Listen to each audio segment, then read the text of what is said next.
About 40 minutes into The Shining, Jack wakes from a nightmare.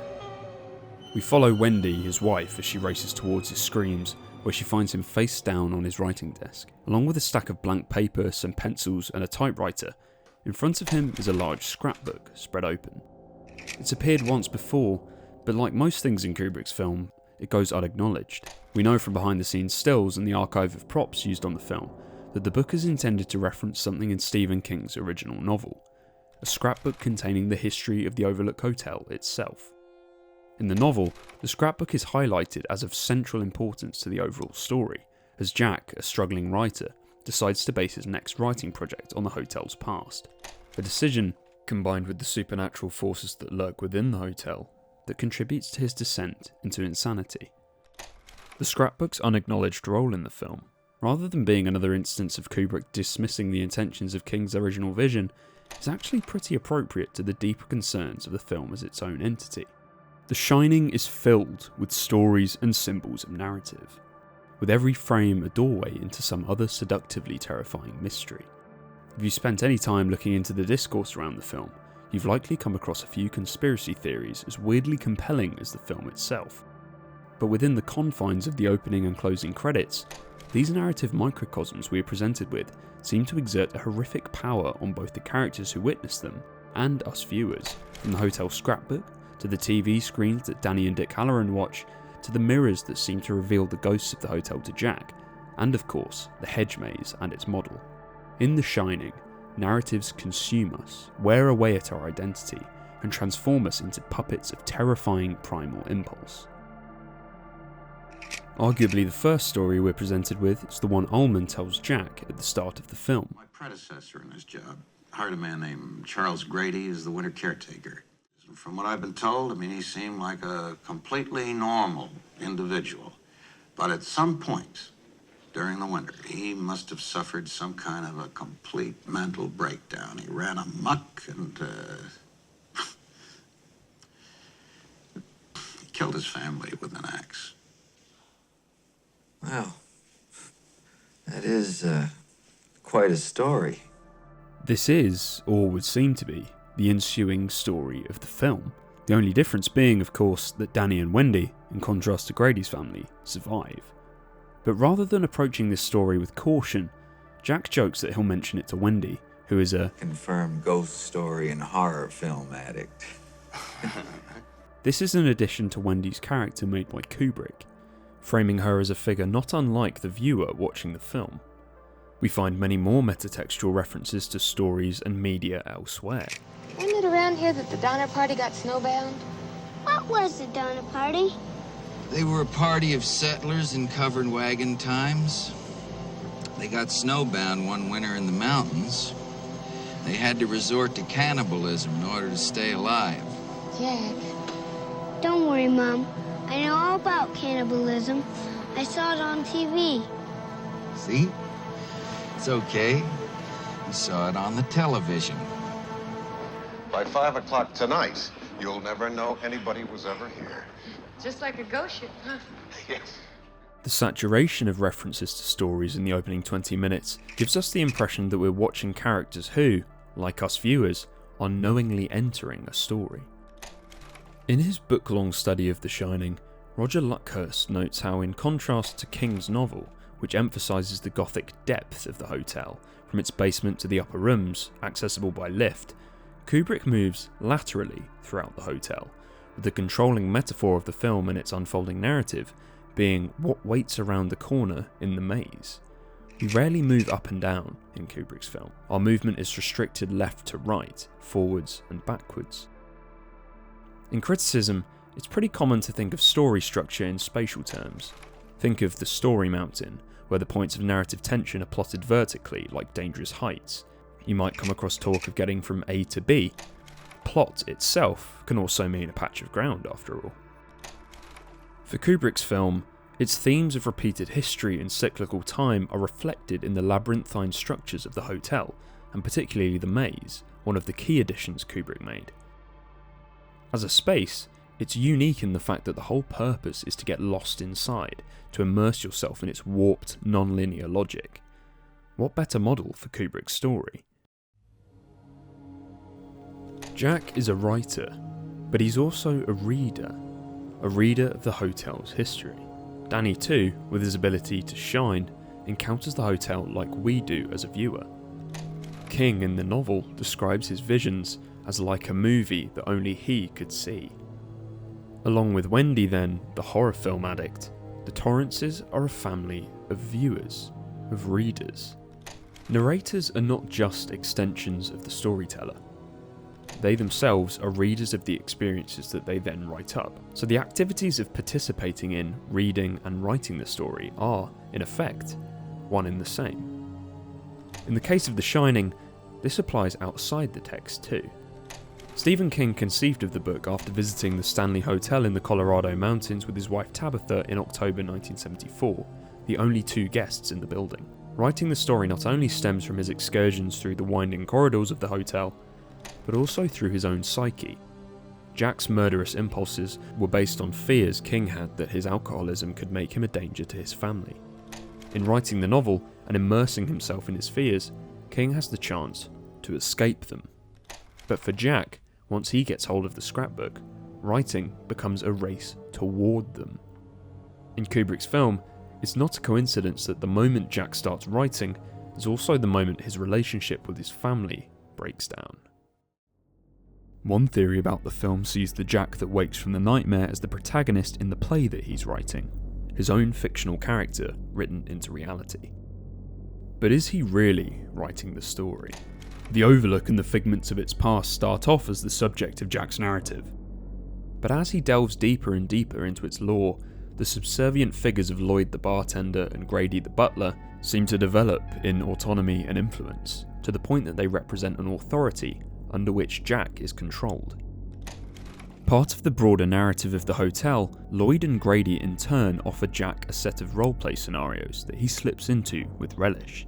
In the first bar scene, Jack's hatred of Wendy is complemented by the proverbial wisdom of Lloyd. Just a little problem with the old sperm bank upstairs. Women. Can't live with them, can't live without them. Words of wisdom, Lloyd. Words of wisdom. Building on this provocation, Grady presents us with a more sinister, crystallized narrative, taking this underlying prejudice and making it explicit in his threats of violence. It's his mother. She interferes. My girls, sir, they didn't care for the Overlook at first. But I corrected them, sir. Preying on Jack's insecurities about his status as a menial worker, he also directs some of his rage towards Dick Halloran, a character with a greater familiarity not only with the hotel, but with Jack's own son. Your son is attempting to bring an outside party into this situation. Who? A cook. His subsequent challenges to Jack's masculinity show us that the narrative has gone beyond merely mirroring his concerns to encouraging them. Your wife appears to be stronger than we imagined, Mr. Torrance. Somewhat more resourceful. She seems to have got the better of you. At this stage in the film, Grady has become a disembodied voice, not unlike the amplified voice of the director.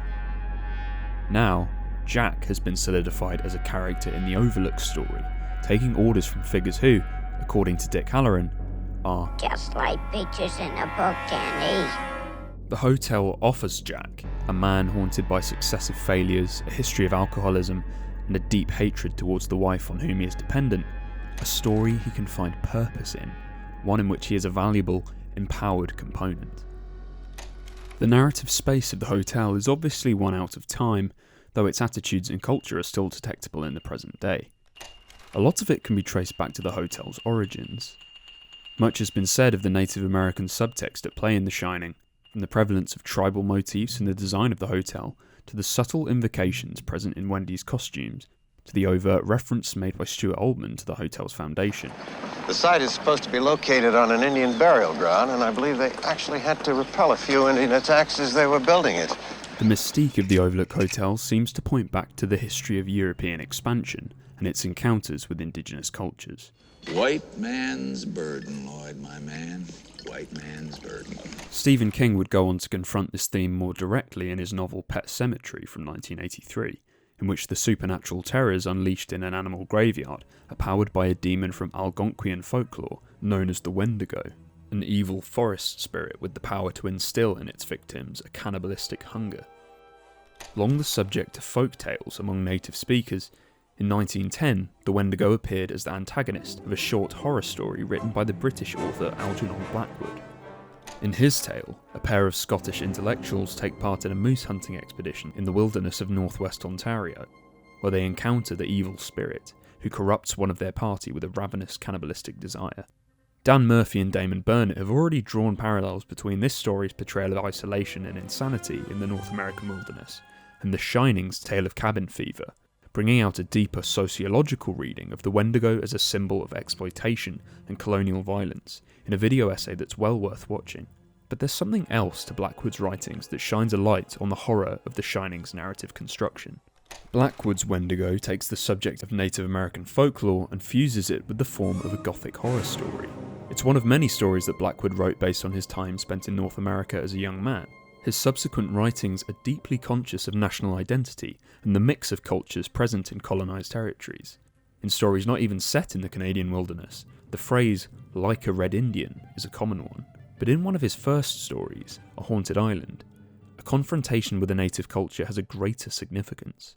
The narrator, spending a night alone in a cabin in the middle of the Ontario wilderness, is haunted by a pair of ghostly figures dragging a strange shape behind them. As they get closer, he recognises them as native tribesmen, before coming to the horrifying realisation that the shape they are hauling is nothing other than his own body. It would be a creepy moment in any story, and sure enough there are many like it, but the element of its setting adds a deeper feeling of the uncanny. Not only is the narrator witnessing his potential death, he's seeing himself as part of another culture's mythical life. We might be reading a story supposedly being told by an English-speaking man of European heritage, but the supernatural bent and framing of his vision is distinctly Native American. Narratives are powerful things. They impose a hierarchy on events where there isn't necessarily one in the first place. Someone becomes the narrator, the voice of authority.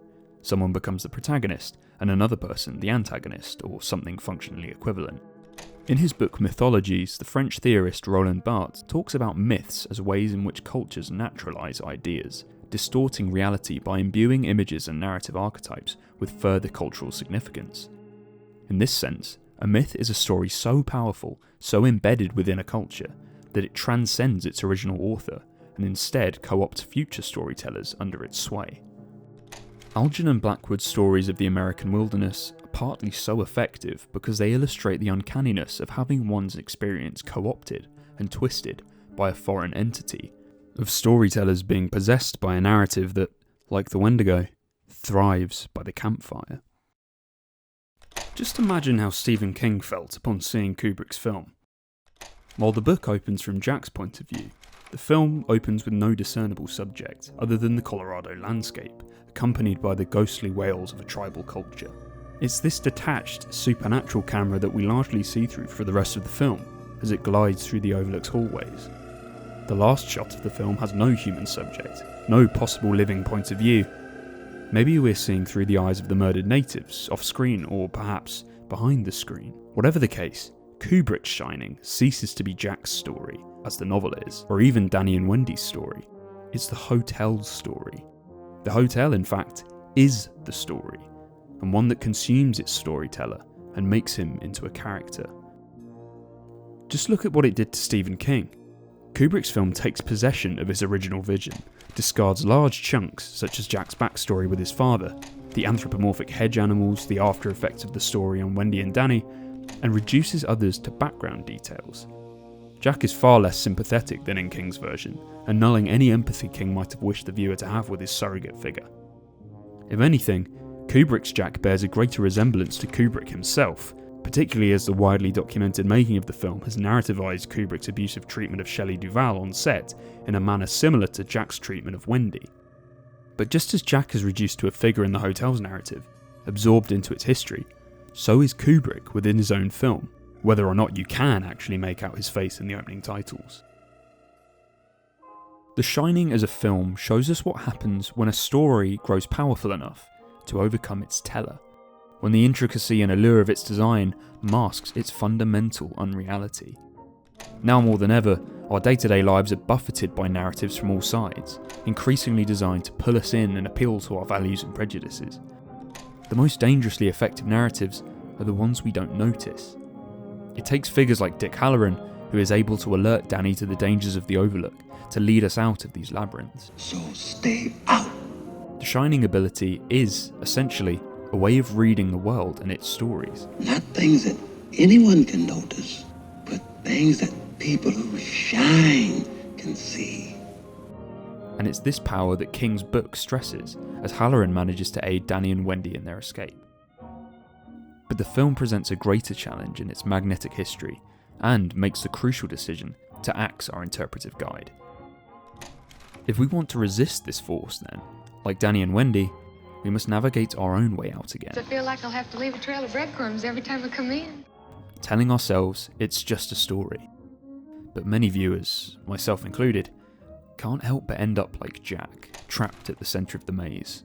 Or like Kubrick's camera, which lingers in the hotel long after the action is finished, immersed in the story, forever and ever and ever.